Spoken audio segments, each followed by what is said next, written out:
Yingling.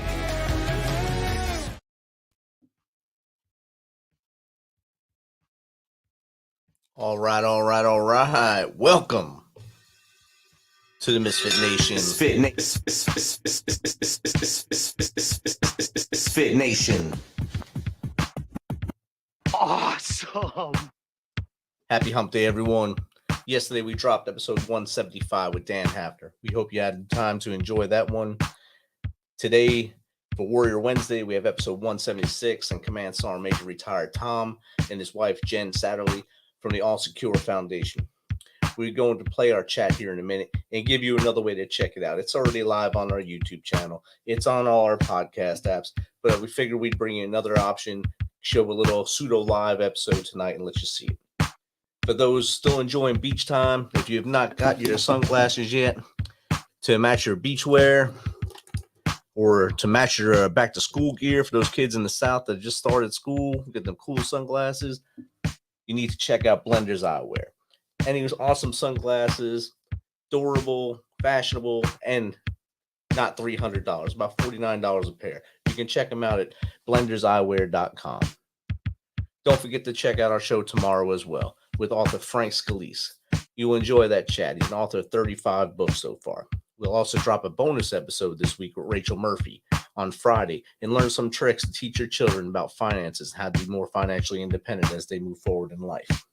So before we bring you Tom and Jen, we want to challenge you to get out into your community and make a difference. Gather your inner circle, your tribe, and choose an area to make better. Then move to another next time. We know you can do this. This week is also, we had a solemn anniversary.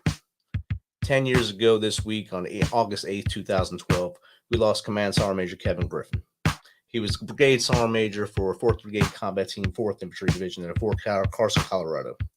He was a tremendous leader and a great man. We will always remember him. So during this video, we will be live in the chat and on the phone. So if you have any comments, send them our way and we will post them on the show. So Misfit Nation, without further ado, here is our chat with Tom and Jen Satterly. Thanks for checking it out. All right. Welcome back.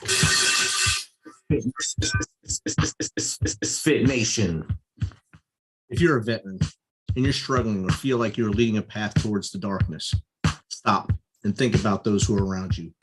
Think about how they truly value you, how they will miss you. You are not alone. You need to talk to someone. Someone will listen to you. If you feel like you'll be a burden to someone or feel embarrassed to talk to your inner circle, your friends and family, don't hesitate to call the hotline at 988 and press option 1. Do not make a permanent solution to a temporary problem. If you're a new listener, thanks for joining us. Please subscribe to our show on your favorite podcast apps. Don't forget to subscribe to our YouTube channel at _Misfit Nation. That's _Misfit Nation. Subscribe and click the bell. This will keep you up to date with all things going on with the Misfit Nation, live shows, new events, and of course, our great guests. Speaking of which, our next guests are an amazing team with a mindset to help warriors fight the silent war at home. He served in the Army for 25 years, 20 of those being special ops. He was on point for over 2 decades to include the Battle of Mogadishu in 1993 and Operation Red Dawn when Saddam Hussein was captured. His significant other worked as director of film and photography for special ops training. It was there where she was exposed to all operators from all the branches, Army and those Navy guys as well, in realistic training events. She was able to focus in and identify the same symptoms he was battling with and started to ask those questions. With this knowledge, in the darkest moment that happened in 2013, this team stepped forward and started the All Secure Foundation. So without further ado, let's welcome Command Sergeant Major retired Tom and Jen Satterly to Misfit Nation. Welcome, guys. Hey, thanks. Thank you for having us on. We certainly appreciate it. This is once I seen your story and I started following you a little bit, so this is a team I need to have on, especially with the message I try to promote on here of mindset and keep that mental health going straight and forward and staying away from the darkness as much as possible. So it's my pleasure to have you on here. Yeah, thanks. And I like the way you use that, staying away from the darkness. We've been talking a lot about that lately. Something I was just listening to my buddy's show, the Philip D. Blackman show, and his whole show tonight was on mental health awareness and the stigma that's attached to it, especially for senior leaders like yourself when you were in, and myself when I was in. We weren't allowed to have problems. We had to be the tip of the spear. You had to keep pushing forward, but not take care of ourselves, but take care of everyone else. So that was part of his show, and I think that's something that bleeds over to almost every show on mental health, especially with the military community. Yeah, for sure. That was the mentality. I mean, even today, rub dirt on it, right? Suck it up. And the message we're trying to spread is that, one, that gives you an infection when you rub dirt on it, and sucking it up never worked for anybody. And we always dig deep to try to find anybody that we spoke to somebody that fought in the Battle of the Bulge who said that they struggled and suffered the whole time and finally admitted that they were going to go get help some 80 years later, Yeah, he was 99 years old. He was 99 years old and was going to go get help, and his grandkids were there and they didn't know about it. His kids were there, they didn't know about it. And I'm like, man, the length of time that you suffer is how long you choose to wait to actually go get help for something. Definitely. And I think it's a big plus that what you're doing with the All Secure Foundation, as well as other shows and myself, for getting people to voice what they're going through and maybe tell their story, get that off their chest and start living that purposeful life again. Yeah, I mean, honestly, sharing the story of how people feel has been bringing everyone together. Oh, I don't feel so alone anymore. It's almost a joke when I hear it, and I want to start laughing. I'm like, really? Are we still there?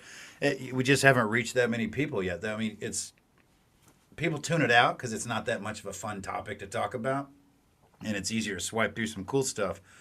But there are still so many people that don't even understand why they feel the way they feel, or even have heard about secondary post-traumatic stress that they kind of impose on their family members. So it's always shocking to me how many more people still need to hear this message. Definitely. And I'm going to pause, but I want you just to tell a little bit more of your story. I know I've said a bunch of it, but to give a little bit more of your story as far back as you want to go to how you had that aha moment to start the foundation.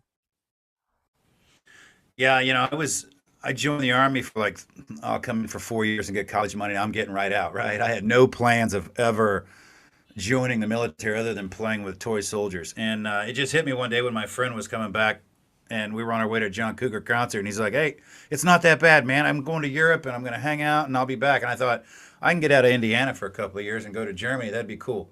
That was the extent. And I went to German Ranger School when I was over there, French Commando School, platoon confidence training, all these things that were more energetic and high speed. And these guys were cool. And the guy with the Green Beret looked a lot better. And I thought, man, I think I'll try that.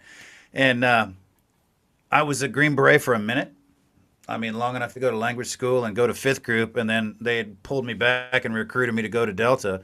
And 4 months later, I was back at Fort Bragg trying out for selection and made it and moved right back. So it was one of those. That was 90. That was 90, 91. Yeah, that was the quick turnaround from Fort Bragg to Fort Campbell, back to Fort Bragg in a 4-month period. Wow. And then spent 20 straight years at Fort Bragg and then lived there a little bit longer after that even. It was one of those, I shot to the top, luckily. I just, right place, right time, right motivational day. I don't know. I didn't plot it out. And it was just a better path and better things to do. And I mean, like you said, from Somalia, which was my first combat mission, which kind of turned me away like, oh man, that was real. It wasn't like it looked in the movies. That was kind of real. And, to capturing Saddam that wasn't as motivating as you'd think. You wake up the next day and you go do it again anyway. So it's next. It doesn't really matter who it is. And so the job just keeps running on and running on. And so you blink and 20 years later, you're like, I don't even know what happened. I spent 25 years in the Army when I planned to come in and get college money. Just like that. You blink and you look back and you're like, I don't even know what happened. I can't bend over anymore and everything hurts. Yeah. Motrin doesn't help. So at some point, Jen, when did you come into the picture? I met Tom in 2013 and he was already retired. So he had already spent a few years in Jordan and was back. And really, I kind of met him at a point in time where he was wandering, lost, kind of. Way lost. Way lost, way wandering, and probably at his darkest time. And so I started working alongside Tom as a combat camera, but on realistic missions stateside. And so we really met working together and Met at work when I was at my yes, worst ever, probably my heaviest. I quit working out, but I kept eating. It was one of those miserable drinking drinking a it all lot, away and having a good all of time, them. and then working all day like I was still 20 and going, why do I hurt so bad and I can't get out of bed? I'm getting grumpy every day, and that's when we met. Thank goodness I was cute. I guess I don't know. It was I wasn't much to be with back then. I was pretty much You had potential. angry. I was angry. Yeah, I had potential to clean up. You cleaned up well now, so hey, that's Yeah. the See, blessings I there. knew. Us girls know. That's good. Diving in the rough. It was really rough. So yeah, she met a lot of people like me, and she got to work with all of us and see underneath the curtain that the spouses don't get to see, right? So she understood why we were broken, I think. And when she sees over 200 of the same people say the same story, and what do they want help with? They want help with their relationships at home. She's like, I could do something with this. I could help some people with this, because we were training people to go to war. We're the last people they would see before they went to their next combat mission. We would throw everything at them, and she would see guys suffering then, and some wouldn't come home for the next training exercise or the next iteration. She's like, hey, where's Bob? Well, he didn't make it. Where's Jim? He didn't make it either. And she's like, oh, I'm not built for this shit. No. So yeah, that's where she got it in her head that we're going to start a foundation. Yeah, it was really built on the need that I heard. Honestly, it was just when I'd ask the guys, "Hey," and like Tom said, it didn't matter if it was a Green Beret or a SEAL or a Ranger. It didn't matter who I was talking to. They were all saying the same thing. Like I've got the war thing, and if I don't have it, there's somebody to my left and my right that probably does. And there is actually a manual for this, and there's rules for this, so I get this. But when I come home, I don't know how to be a good father. I don't know how to be a good husband. I don't know how to be a good family member, whatever it was, is how do I reintegrate and then get ready to go back overseas and then reintegrate. And, it was a case of seeing a guy on one rotation who was maybe 24, 25, seeing him on the couple of years later. And I'm like, God, he looks 45. He just looks broken. He looks, physically in pain, emotionally in pain, and nobody's talking about it yet. Some guy would share his story with me, and then 2 minutes later, somebody else is sharing their story. I'm like, you're on the same team. You're saying the same thing, but you're not talking about it. So She had gained their trust being on the job. So they opened up to her. She was one of the guys, really. And then they realized, oh, she's one of the guys with some feelings inside, and we're in the same bowl of crappy soup we all lived in, right? So we share the message with somebody like me, and I'm like, oh, yeah, I get it. Share it with her, and she's like, that's all wrong. That's all messed up, what you just said.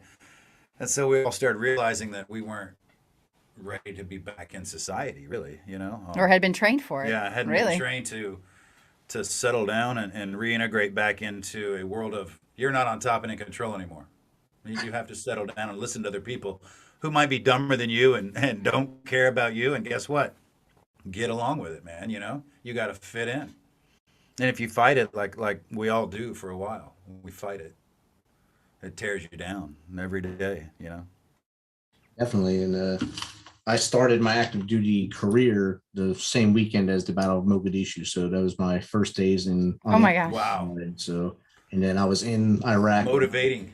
Yeah, I was actually put on alert, and I had no idea what alert meant, and I got in trouble because I had no idea what it meant. I just went drinking and came back, and there's my first on. I was, oh wow, what'd I do? So, well, we're getting shots and stuff to go help people. Help people where? What's going on? I had no clue. I was clueless, a young kid, dumb, and just full of this hopes and dreams like you had, college and get out. But I was in the military now and in the Army now, like Pauly Shore, and I drove forward. So I made it out of that, and I was actually in Iraq when you captured Saddam. I was in Ramadi, a beautiful town of Ramadi at that time. Lovely. Yeah, they call it restive Ramadi. I don't know. I called it a hellhole, but it was Right. it was beautiful to somebody, I'm guessing. So, and then I finished off in 2015. And in that whole time, I never actually sought help because I thought it was wrong for me to go for help as a leader until after 2011. We lost 65 dudes in Kandahar, and one of them was my soldier. So I got home, I knew I was messed up. And I said, before I go to my wife and daughter, I need someone to decompress with. And I went to the doctor on reintegration. He said, no, you're good. Just on first class, go back to your soldiers. So I'm asking for help, asking. I'm literally on my hands and knees asking. No, you're good. You're good. Get out of here. So I understand that part there. And what you said about we're trained to go to war, but we're not trained to come home from it. We're trained to come home and understand that someone else has been in charge of the house the whole time. You're not in charge there either.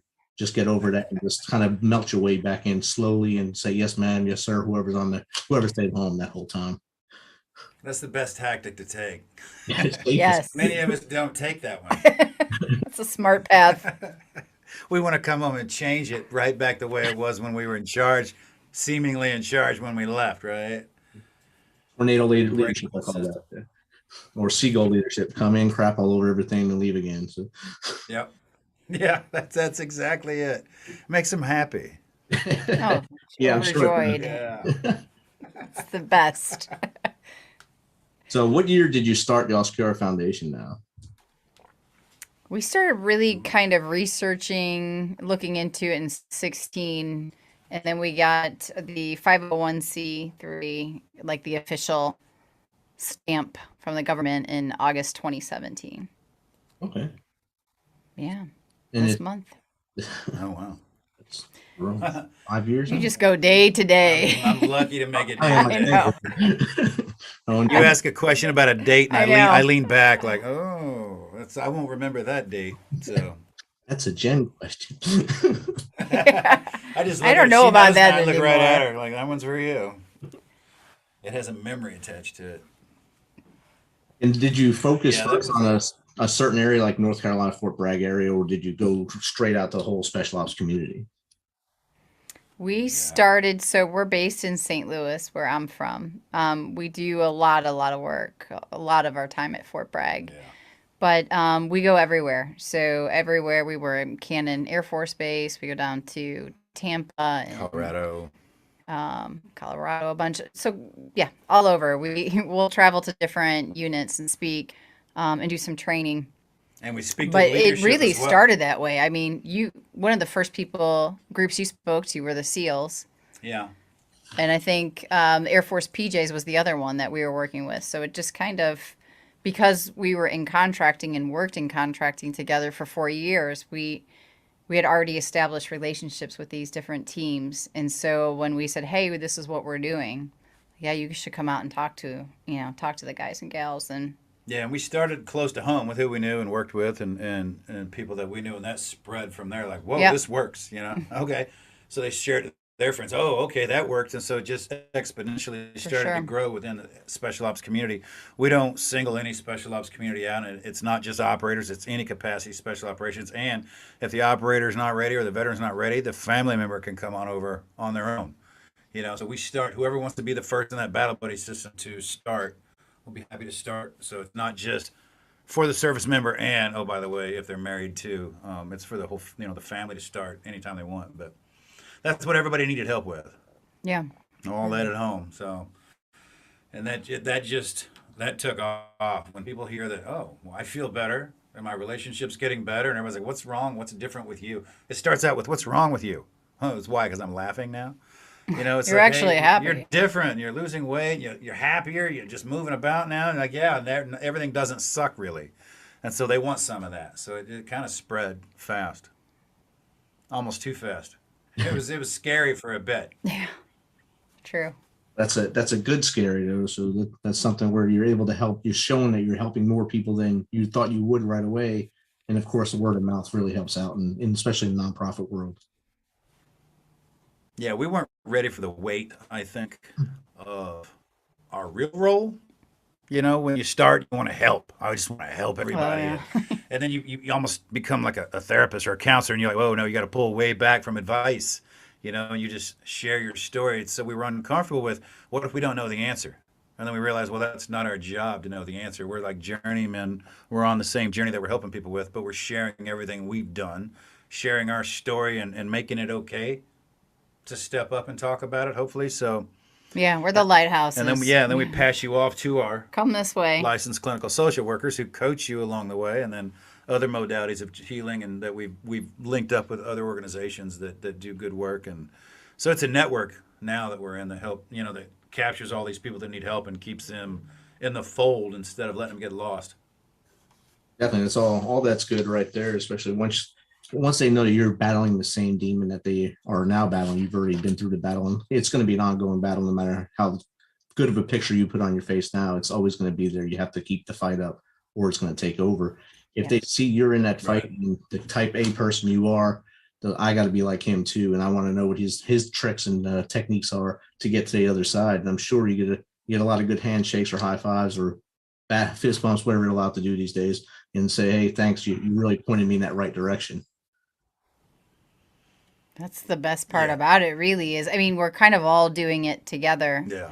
I don't feel like, I don't know, there's so many people doing so many amazing things. Like you said, it's more like a community of us all together saying, okay, what is the answer? And really, I think the important thing is that we're not stopping asking the questions. Right. The answers are there, and we really, I think, need to be seekers, because there is new advances and there are new modalities that are popping up all the time with really, really promising results. So I feel like we're still learning. We're still on this journey, and we still have a lot to grow. And we learn from others who, we get these amazing letters of thank you, when I read your story or when I read your book or when I saw that podcast. I thought all this time I was alone. I was the only one out there like it. But the best ones are in crayon, and they're not from Marines. They're from children writing about their parents. Thank you for helping my mom and dad. And getting that, and we share that with everyone that's been part of it. It's not just us that helps people. It's the therapist. It's if they got a stellate shot or they got a TMS or something. Everybody's a team, and we share that with everyone. Like, hey, look what we're doing. Look what you helped do. And then, of course, we send that to our donors, too, to kind of keep them motivated, because it's nonstop, sadly. I mean, we have three. We have three coaches right coaches now. now. They're We're all looking for two more already. I mean, just so people don't wait. We don't want people waiting more than 5 days. If I hear someone's waiting 5 days, I get nervous. So we try to keep it pretty quick. So we always grow. Best we can, yeah. That's outstanding. That's definitely something that if they wait, then they start to feel like they're being forgotten anyway, and that hurts the process even more. And you might lose them as a part of your team, and they go wind up somewhere else or do something not smart at that point. Right. And they're impatient at that point already. So definitely, you got to kind of be quick with it.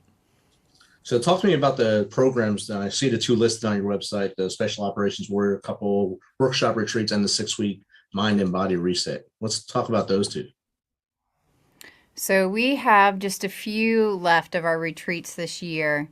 Those are for couples. We go down to Big Cedar, which is right outside Branson, and it's 4 intensive days, really 3 days and a travel day of pretty intensive wound scratching open and facing some demons and realizing that all the other couples in the room are kind of facing the same thing, even though everyone's story may be different. And so even though it's a group setting and some of that kind of process happens, we structure to be very individual. So we're really focusing on helping rebuild the foundation for that couple after countless deployments and, all the thing that comes along with it. It's about equal to 6 months of the coaching we do over the phone or online. It's a good start for a 6 months jump start for getting ahead in your emotionally focused therapy. And we give them to our therapists, teach them tools all day. We share our stories of how it works. They open up in front of each other, realize they're not alone, and then day 2, everything opens up. I'd love really to see cool. how people kind of just open up and realize I'm not alone, and they start dumping, and man, they feel so light and happy. And then they leave, and we have them for as long as they need after that to keep going with therapy. But it's a good jump start that I think we're taking to a different format so we can help more people in the future. And I think probably really the day-to-day what we do is we get people into the door once they're ready to ask. We don't even like to say ask for help, but training or retraining and saying, what are my available options to treat this injury? That it might not even be with us at the first step. They might, have an issue that they want to address first. But what we want to do is once somebody kind of asks that we're their partner in that, like, hey, let us introduce you to that nonprofit. Let's get you together. Let's get that treatment. And we want to be there for that process. And our coaches are doing it, oh my gosh, 5 days a week. Yeah. 3 of them working with either the spouse or the couple or the warrior. And so that's the bulk of really what we do. The 6-week Mind and Body is a free PDF download for anyone. It really starts to talk about the biology of PTS. In some ways, you can kind of trick your system and some things that you can do, from meditation to the foods that you eat, to the supplements that you take, that can kind of help you fight this battle. And then the 6-week mind reset, that's on their own at home, or? Yep. It's just a follow through guide. A lot. So clinically, it's from the Cleveland Clinic. We didn't make the stuff up in there. It's all backed by Dr. Hyman. And it's really how Tom got started. So a lot of people ask, what did Tom do first? And the first thing he did was clean up what he was eating, how he was sleeping. What you're putting in the tank, right? If I'm eating crap, I feel like crap, where am I going to go with that from there, you know? So once I started feeling happier again, I'm eating more clean and I'm feeling better. Then I'm thinking better, and then I got to work a little bit more. So it was it's just a process of, you can't do it all at once. You literally cannot do it all at once. You'll drop it all. Yeah. So I started with one thing. That's an intensive 6-week mind and body, but if you follow it, it works. There's no excuses. It works. We've had people follow it to a T, knowing that they're going to get aggressive and angry when they go through the detox up front. So they send his spouse on a vacation. Yeah, for 2 weeks. For 2 weeks while he detoxed from coffee, tea, or whatever it was. He was detoxing He gave up, from. yeah, everything. And he's never felt better in his life. He's older than I am, and happy, and just changed his life. It's an amazing thing to take on. Definitely is. I can see the anger of giving up anything that you've had advice with for a long time. Yes. Like, It's not good. and having the other person in the room, maybe they still drink that coffee right in front of you, or they do something you're trying to Right. get rid of right in front of you. That's going to cause the anger to go up. And I watched it with my parents. My dad would try to stop smoking, and my mom would smoke right in front of him, and he would just like flip his lid on that, and he'd walk outside, try to get away. And then it took my mom getting cancer for both of them just both stop cold turkey. So it was kind of weird. Oh, man. And You look at that, and that's with a lot of things.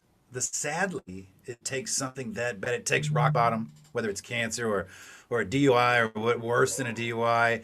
It to change your life sometimes. You know, we try to help people change before they hit rock bottom. Like, hey, you don't have to go as low as we did. That's why we're sharing the story. We want to catch you before you do all the dumb things I did, you know. But everyone goes through that, where it's like, I'm smoking, I'm addicted to the stupidity I was doing. I was habitually behaving poorly, and I had to change that, right? So I was aggressive about changing, and people fight it, you know, like fighting smoking. It takes rock bottom. It took rock bottom for me to change my mind that, okay, all right, that was bad. Let's change this path. You know, it's not like I can't shake this one off anymore. And so we want to catch people before that now, hopefully. And hopefully you are catching them before they hit that breaking point, and before they're at that bottom level of the darkness, and it's hard to get them out even with the fishing pole at that point. Yeah, it's tough seeing people in that deep. Yeah, for sure. So we talked about how you went through the Dr. Hyman and the Cleveland Clinic. What other steps did you take once you noticed all these problems with you to get out of your darkness and start to be able to portray this mindset you have now? You know, it started with anger management because I didn't have a clue what to do, and I knew I was just angry. So let's tackle that. And from anger management, it came, oh, you have post-traumatic stress, right? And you're not an alcoholic. You just problem drink to self-medicate. I'm like, oh, okay, I'm not a complete loser. We got something to work with. And work on that for a while, right? Work on my anger management, stop drinking, regulate my drinking, make rules about it. And then we went on to transcendental meditation. Might have been a little early on that one for me. We try to give people some modalities when they're at that level of acceptance. You know, somebody coming off the battlefield, you don't want to hand him a teddy bear to hug. He's not ready for that. You know, he might want to bang his head on a pole for a while and then move up to the teddy bear kind of thing. But transcendental meditation, it worked. But I went in with the mindset of, this is ridiculous. I'm just doing this for her, right? Until I woke up and I was like, whoa, what happened? You know, and and it worked. And I didn't stick with that. I was still in the up and down phase of healing, right? Like I'd do okay and I'd be happy. Oh, I'm better now, right? And then no, you're not better, and you fall backwards again. So It's after a that, yeah, practice. after that we did some yoga, some acupuncture, and then transcranial magnetic stimulation was the next big one, where that was 5 days a week for 36 sessions, I think. yeah, it was like 36 total sessions. So that made a big difference in how I felt, because I started sleeping. I started sleeping a little better, and Depression the zapped. depression kind of zapped. So I was Yeah. more energetic now. Didn't feel so down on myself. So it's a process of getting out of that hole, step by step, versus I'm going to leap out of the hole and be all better. Um, I think I went flat for a bit, and then we found a good counselor. After our Yes. fourth or fifth one, we found one that worked, and that's why we ended up hiring her for the foundation. And then I just kept on from that. We've both done the SGB shot, Yep. because we like to try all these new technologies when they come out, or use what we haven't heard about, and then talk about it to people, how it felt, what we felt like, so other people will, if they trust us, they'll follow what we've done.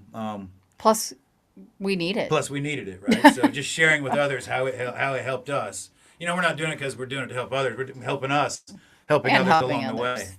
Yep. Um, to other modalities that we've tried, and we've got coming up in the future as well, with more SGB and ketamine now. So it's been a nonstop process, and part of it is we're teaching and telling people that they need to continue. This isn't a one and done thing. You don't get one shot at this and you'll be better. We've seen a lot of that, and then it fails a month later, 2 months later. So it's something you kind of got to keep at. Realistic expectations, Yep. for sure. Definitely manage your expectations. With mental health, there's no one size fits all for everybody, and not everything is going to work for every person. But like you said, you're showing that you're trying these things to show everyone that it's working for you, or it didn't work for you. You can tell them it didn't work if it didn't work. But if it did work, that's a big plus for them. Hey, maybe I should try that because I need that same help moving forward. Right. I mean, if somebody trusts what you say, I mean, and you can go out and try something and it works and you can talk about it, I mean, why not share that on social media as much as wherever we could spread it, people will pay attention to it. Just trying to ease the fear of, oh, I'm going to go try this, because you talk to people, hey, you got to get an SGB shot. Well, I've heard about that. I'm not getting a shot in my brain. It's like, no, it's not in your brain. It's in your neck, and it works. And so just remove that fear, or increase education level for what's out there, because a lot of people still don't understand what's out there. I actually never heard of it before you said it, so I had to write it down. So Yeah, it's a Yeah. pretty good. It's resetting of the stellate ganglion nerve here. Let's say like a dry erase board with all your memories written on them. It kind of erases those off. And for me, if I'm operating at a 7, waiting to go to 10 and freak out, I'm living at 7. It took me down to, I'm living at 3. So it takes me longer to get to 7 and 10 before I freak out. And so that gives me a pause to go do another modality of healing, and some more therapy from a better place than to just say, I'm good now, and stop. But that What was it's taking the fight or freeze, and it's basically putting it on pause. So yes, it can get tripped back on. So a lot of active duty guys are getting the shot, deploying again, coming back and getting it again. Or if you're triggered again, you might need it again. But really, it's just a really great pause, to get to work on some other things. It gives you kind of maybe not erasing the memories, but you're not as triggered by the memories, or you're not as right. responsive to them. They're still Correct. there. You're just not as triggered by them. that's an awesome thing right there. And Yeah, ask my doc about that next time I see him. And he'll probably say, no, absolutely. no, I don't do that. No. But I'll find somebody. We can help find the Yep. resources for you. It's out there. Awesome. And how does someone get in contact with you guys if they either just want to chat or get in with the programs with the All Secure Foundation? Easiest way is allsecurefoundation.org. Hit the contact button and it goes directly to us. We'd love to hear from you. Anything from, like you said, just to chat, you want to get more information on a resource, you need some training or retraining, any question you have, we'd love to kind of hear what you got. So the contact button's a great way to get a hold of us. And then honestly, he's just Tom at allsecurefoundation.org, and I'm Jen with one N at allsecurefoundation.org. Our emails fill up. We answer them as quick as possible, and we schedule appointments all day long. I chat to people all day long. She chats with people all day long, and then we pass them off, and it continues daily. It's nonstop. So I don't like to hear from people. I didn't want to bother you because it's what we do for a living. Nobody's bothering us. It's what we do. It's what we want to do. So we want to remove everyone's excuses for not calling or emailing. Yeah, Yep. we're here. Awesome. Guys, again, thanks for taking some of your evening to come chat with us here on the Misfit Nation. Absolutely. Thank you. Always a pleasure.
All right. Thanks for checking us out, being part of the Misfit Nation. Don't forget to visit our website at themisfitnation.com. That's themisfitnation.com. Catch up on all of our episodes. They're all 176 posted on that website, along with links to our gear, to subscribe to us, and all the YouTube channel videos are on there as well. So as always, be humble, stay hungry, and keep hustling. Because we are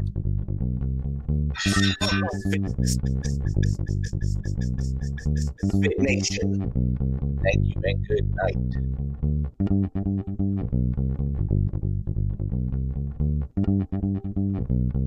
Thank you, Mr. Nobody.